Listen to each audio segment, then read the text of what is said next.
Hello student, today we are going to start our next chapter from civics and the name of our chapter is the Constitution of India.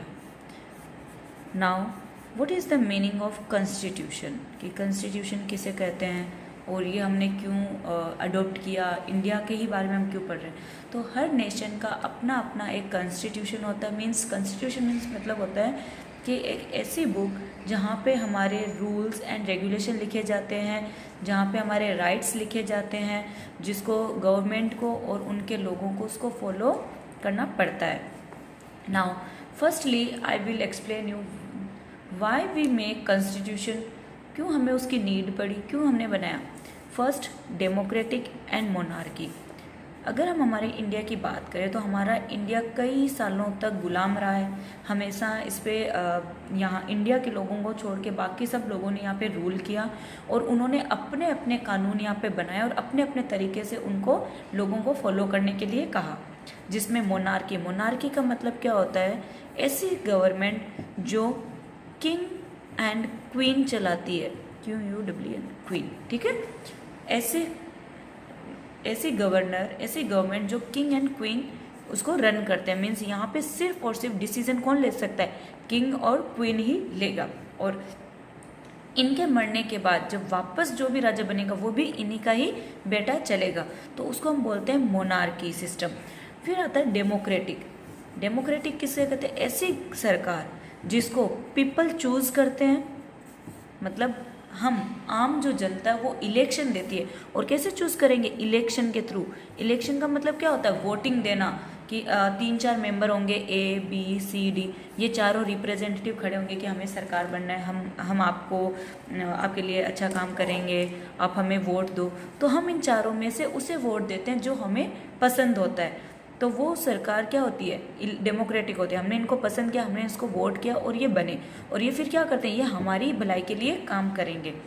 अगर हमें लगता है कि हम जो इन्होंने वादे किए थे या जो इन्होंने कहा था कि हम ये काम करेंगे और वो नहीं कर रहे हैं, तो हम इनको वापस हटा भी सकते हैं इनकी पोस्ट से।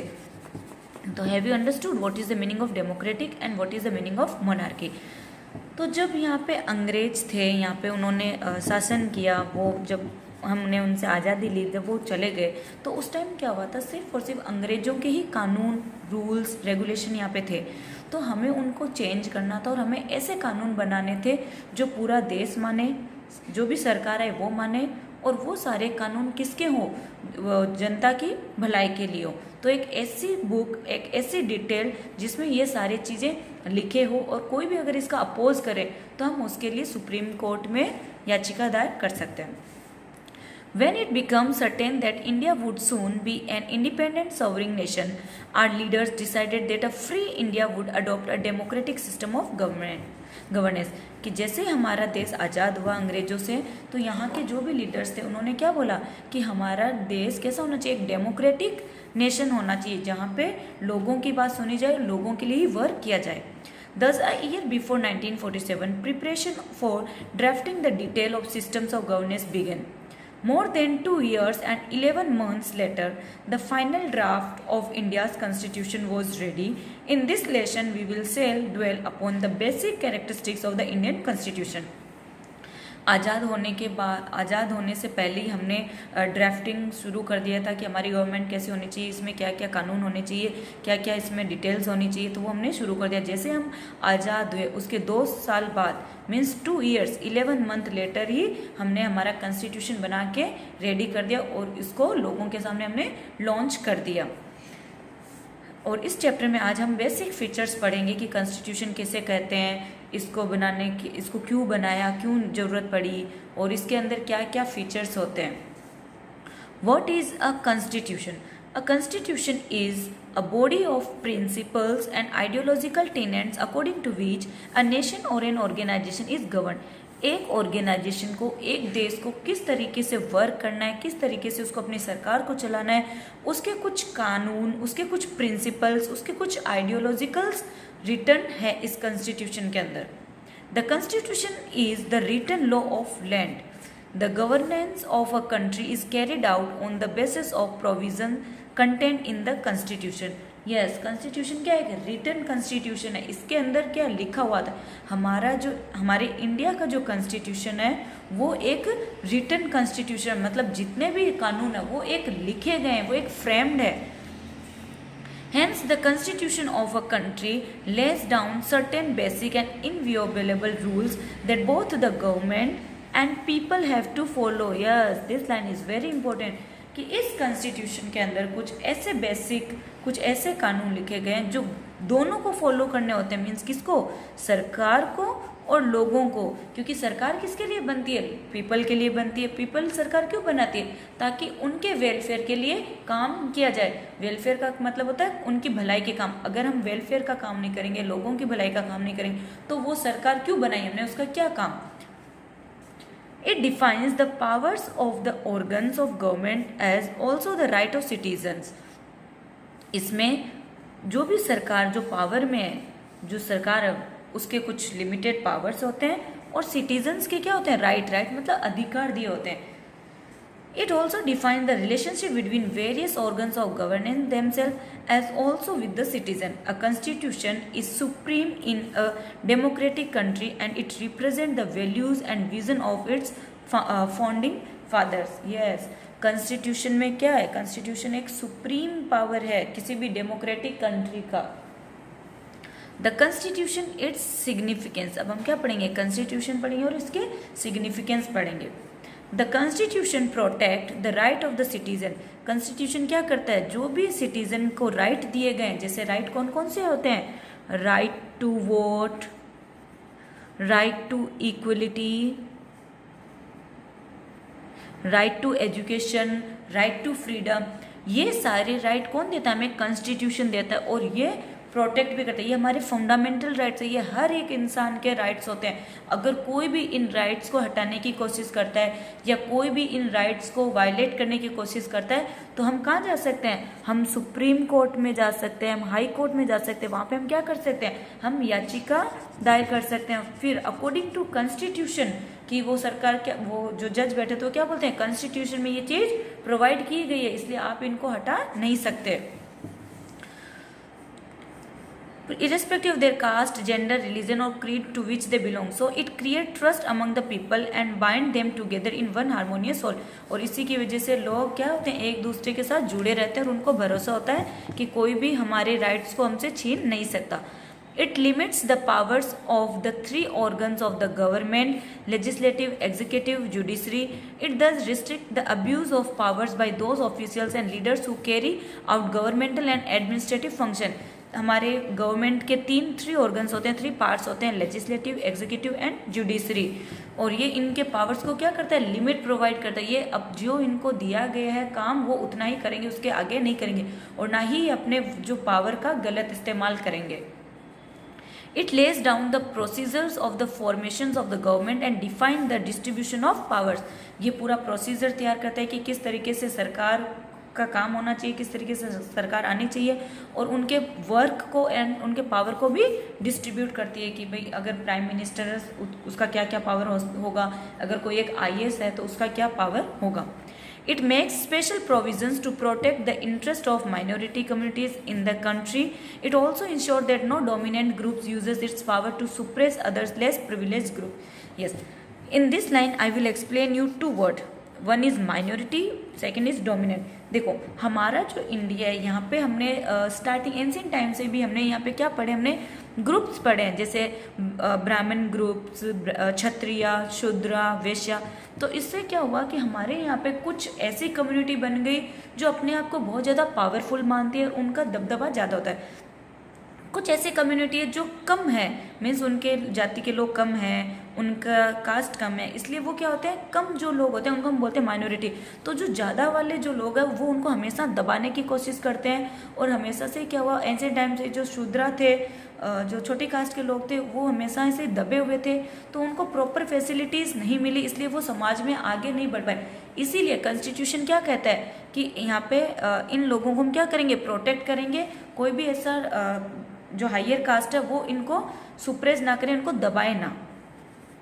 It guarantees certain fundamental rights to the citizen which protect them from abuse or misuse of power by the government. It also defines the duties of the citizen. ये कॉन्स्टिट्यूशन हमें हमारे कुछ फंडामेंटल राइट्स देते हैं, right to education, right to vote, right to equality, right to freedom. तो ये हमारे कुछ राइट्स होते हैं जो हमें सरकार इनका मिसयूज़ ना करे, इनको पूरा ध्यान रखती है. सेकेंड, इनके प्रति जो हमें राइट दिए गए हैं इनके प्रति हमारे कुछ ड्यूटीज़ भी बनती है. मीन्स अगर सरकार ने बोला है कि राइट टू वोट है, मीन्स सबको इलेक्शन देने का, सबको वोट देने का हक है, तो हमारा हक क्या बनता है कि जब भी इलेक्शन कंडक्ट होते हैं हम जाके वोट दें. तो ये हमारी क्या होती है, duty, responsibility.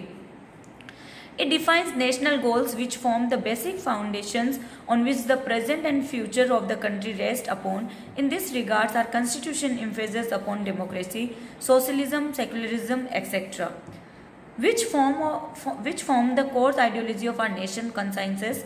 Let us try and understand with the recent history of Nepal. Until recently, Nepal was a monarchy. अभी हम एक स्टोरी से समझेंगे इसको कि किस तरीके से क्या मोनार्की एंड डेमोक्रेटिक सिस्टम होता है. तो नेपाल में पहले क्या था, मोनार्की था. The previous constitution of Nepal which had been adopted in 1990 reflected the fact that the final authority rested with the king. क्या होता है इसमें मोनार्की में कि जो पूरा का पूरा अथॉरिटी होता है, पूरा का पूरा जो रूल्स होते हैं, पावर होता है, वो किसके हाथ में, किंग के हाथ में, कि वो जैसा किंग चाहता है वैसा ही होता है.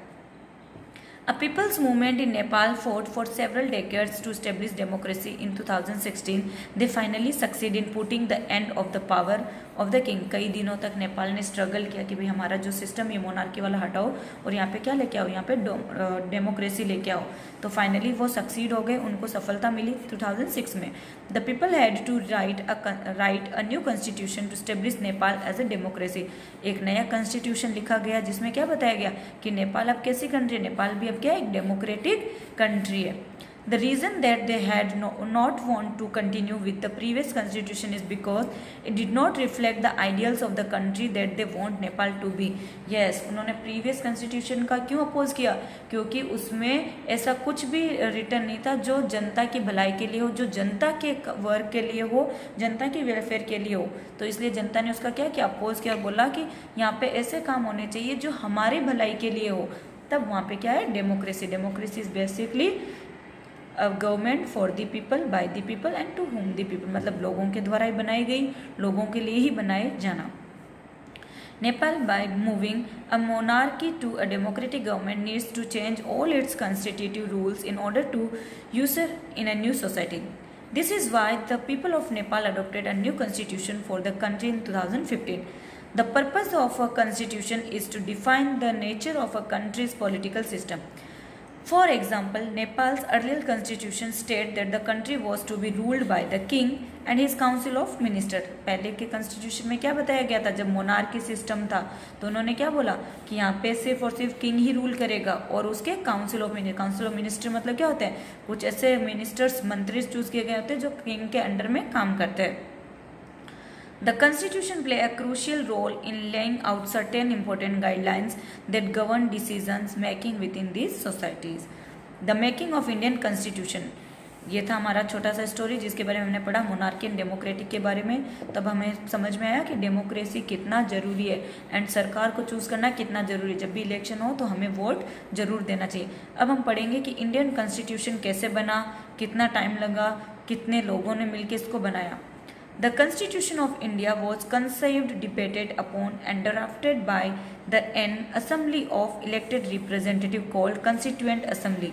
कंस्टिट्यूएंट को किसने बनाया, कंस्टिट्यूएंट असेंबली ने बनाया. कंस्टिट्यूएंट असेंबली में क्या होता है कि कुछ ऐसे रिप्रेजेंटेटिव, कुछ ऐसे हमारे मेंबर्स होते हैं जिनको हमने चूज़ किया है कि भाई आप ही ये चीज़ करो. जैसे हम क्लास में क्या करते हैं, हम एक मॉनिटर बनाते हैं कि मॉनिटर आप हमारी जो भी प्रॉब्लम्स है आपका हक बनता है आप हमसे सुनो और हमारे टीचर्स तक पहुंचाओ.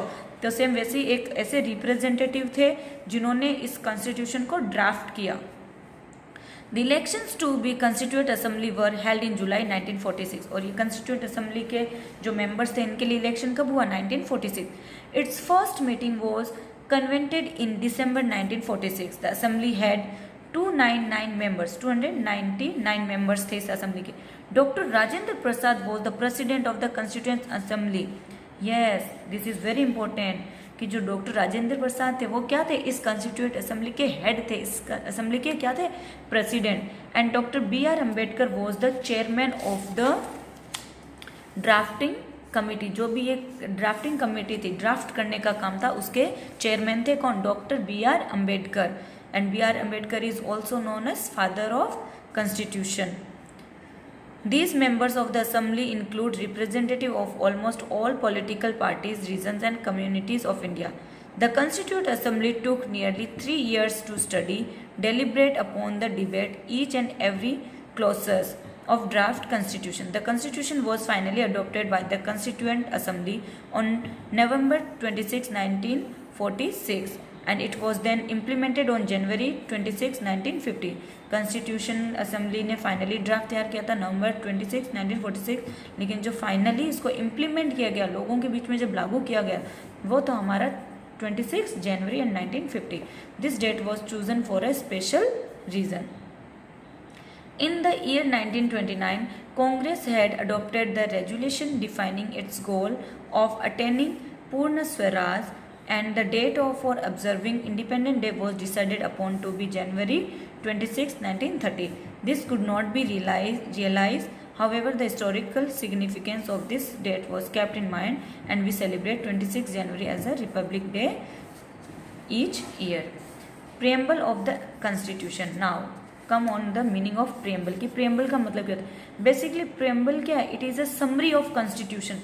जो हमारा कॉन्स्टिट्यूशन लिखा गया है, बहुत बड़े पेजेस में लिखा गया है, बहुत पेजेस में लिखा गया है, क्योंकि उसमें हर एक इंफॉर्मेशन दी गई, तो उसी का जो समरी होता है कि भाई सब लोगों को पता होना चाहिए एक्चुअल में कॉन्स्टिट्यूशन में क्या लिखा है, तो उसका समरी होता है, एक शॉर्ट स्टोरी होती है, तो वो स्टोरी लिखी गई है, उसी को हम क्या बोलते हैं, प्रियम्बल बोलते हैं. और ये हर जो हमारी गवर्नमेंट बुक्स होती है उसके पीछे भी ये लिखा होता है, या जो भी ऑफिशियल जगह होती है वहाँ पे भी ये लिखा होता है. For the Constitution began with a brief declaration of its basic value and ideology. This is called the preamble to the Constitution. It contains the philosophy on which the entire Constitution has been built. अब देखो ये हमारा पूरा का पूरा Constitution का preamble है कि इस Constitution के अंदर क्या क्या चीज़ें. The preamble to the Constitution of India follows here. We, the people of India, having solemnly resolved to constitute India into a sovereign, socialist, secular, democratic republic and to secure to all its citizens के क्या है ये sovereign होना चाहिए, socialist होना चाहिए, secular होना चाहिए, democratic होना चाहिए, मतलब सबकी सेवा करनी चाहिए, समाज के भलाई के लिए काम होना चाहिए. सेक्युलर मतलब क्या होता है, सेक्युलर का मतलब होता है यहाँ पे किसी भी एक रिलीजन को मानने वाला नहीं होना चाहिए, सब रिलीजन को इक्वल रखना चाहिए, चाहे वो हिंदू हो, चाहे मुस्लिम हो, चाहे जैन हो, सारे रिलीजन क्या है, इक्वल है. डेमोक्रेटिक रिपब्लिक होना चाहिए, मतलब सरकार ऐसी होनी चाहिए जिसको हम चूज कर सकें, लोगों की भलाई के लिए हो. Justice, social, economic and political. Justice मतलब क्या होता है, न्याय होना चाहिए सबके साथ, चाहे वो सोशल सामाजिक तौर पे हो, चाहे इकोनॉमिक मतलब आर्थिक तौर पे हो, चाहे पॉलिटिकल पे हो, मतलब राजनीतिक तौर पे हो. लिबर्टी, लिबर्टी मतलब फ्रीडम, आज़ादी होनी चाहिए. थॉट्स मतलब हमारे विचारों पे, एक्सप्रेशन की जो भी हम बात करते हैं या कहना चाहते हैं. बिलीफ जो भी हमारा विश्वास होता है. फेथ एंड वर्शिप, ये हमें आज़ादी होनी चाहिए हर चीज़ में. इक्वलिटी, समानता होनी चाहिए. Status and opportunities and to promote among them all, हर जगह हमें समानता होनी चाहिए. हम चाहे कोई भी इंसान, चाहे अमीर हो, चाहे गरीब हो, चाहे ब्लैक हो, चाहे वाइट हो, चाहे गोरा हो, चाहे कैसा भी हो, हर इंसान को पढ़ने का हक है, तो मीन्स हर इंसान को पढ़ने का हक है. हर इंसान को स्कूल जाने का हक है, तो हर इंसान स्कूल जाएगा ही. Fraternity, assuring the dignity of the individual and the unity and integrity of the nation.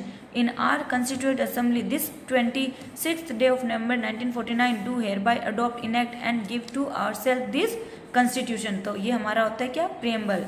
Now we shall attempt a brief interruption of what we preamble says. अब हम short में इसको पढ़ेंगे कि हमारा preamble क्या बताना चाहता है. Now we shall attempt a brief interpretation. We, the people of India, do hereby adopt, enact and give to ourselves this Constitution. This implies that the Constitution is prepared and accepted in its totality by the people and that it drawn its authority from the people of India. Sovereignty, sovereign का मतलब क्या? This means that India is an independent nation. India क्या एक independent nation है.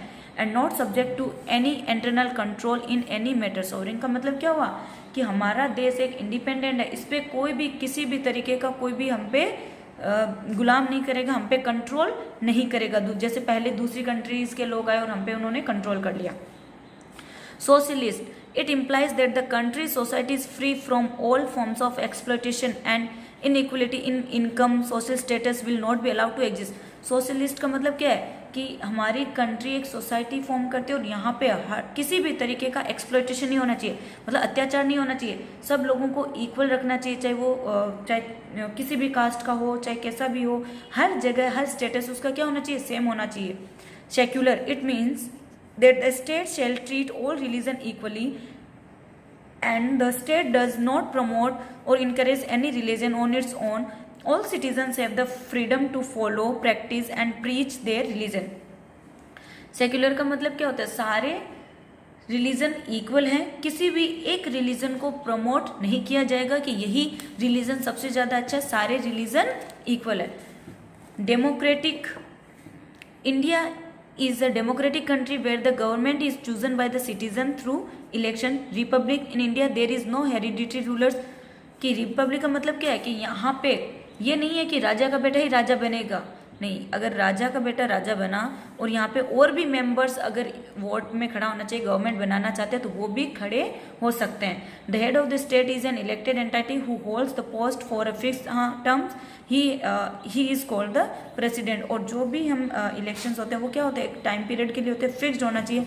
अगर prime minister का post है तो वो 5 years तक की फिक्स्ड है, उसके बाद वापस क्या होंगे, रिन्यू होंगे, इलेक्शंस होंगे।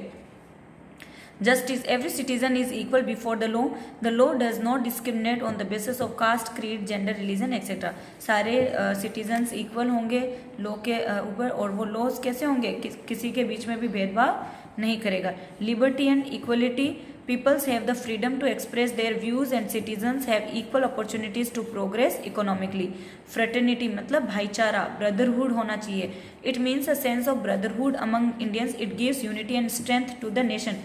फ्रेटर्निटी बहुत जरूरी है, चाहे हमारे नेशन की बात हो रही हो, चाहे अदर नेशन की बात हो रही हो, जो भी मेंबर्स रहते हैं उनके बीच में कैसा होना चाहिए, ब्रदरहुड का नेशन होना चाहिए, भाईचारे का नेशन होना चाहिए, कि हम सब क्या है, भाई भाई हैं, हम सब मिलके काम करेंगे, इसीलिए हमारा जो नेशन है उसका क्या बनेगा, स्ट्रेंथ बनेगा, वो मजबूत बनेगा। तभी तो कहा जाता है कि इंडिया क्या है, एक यूनिटी इन डाइवर्सिटी की। इतने भेदभाव होने के बाद भी सब लोग क्या रहते हैं, मिलजुल के रहते हैं। From this topic we will continue in next video. I know कि ये वीडियो बहुत लंबा हो गया, लेकिन student you have to watch this video.